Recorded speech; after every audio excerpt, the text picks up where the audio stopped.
গ্রামে বেশি একটা আসা হয় না। কারণ হচ্ছে আমার যে বন্ধু বান্ধব ছিল সবারই হচ্ছে কর্মসংস্থান আছে, কেউ হচ্ছে কাজ করে, কেউ চাকরি করে।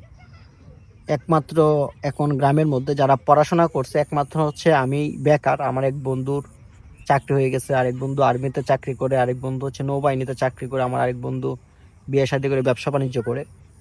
এখন বাড়িতে আসাটা আসলে লজ্জার। যখন আপনার গ্রাজুয়েশন কমপ্লিট হয়ে যায়, চাকরি টাকরি হয় না, ওই জীবন এই সময়টা হচ্ছে সব থেকে হতাশার এবং কষ্টের। ওই জন্য অনেক সময় বাড়িতে আসা হয় না।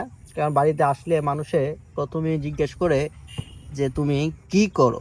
ঠিক আছে, এটা হচ্ছে মানুষের প্রথম কোয়েশ্চন। মানুষে জিজ্ঞেস করে না যে কেমন আছো। যখন আপনার অনার্স শেষ হবে তখন প্রথমে জিজ্ঞেস করবে যে কি করো, সবার চাকরি টাকরি হয়ে গেল, তোমার এখনো চাকরি হইলো না, যদি না হয় তো তখন নানা ধরনের কথা বলে। আর যখন চাকরি হয় সবাই অটোমেটিক এমনিই জানতে পারে। তাহলে ওই সময়টাতে অনেকে হচ্ছে বিভিন্ন ডিপ্রেশনে, বিভিন্ন চিন্তার মধ্যে ভোগে। এটা আসলে ভোগার দরকার নাই। আপনি আপনার নিজের গতিতে চলবেন। আপনার জীবন হচ্ছে আপনার, মানুষে কি বলবে না বলবে এগুলো আসলেই তেমন কোনো কিছু না। ঠিক আছে। তবে অনার্সের পরে সময়টা হচ্ছে সব থেকে কঠিন একটা সময়।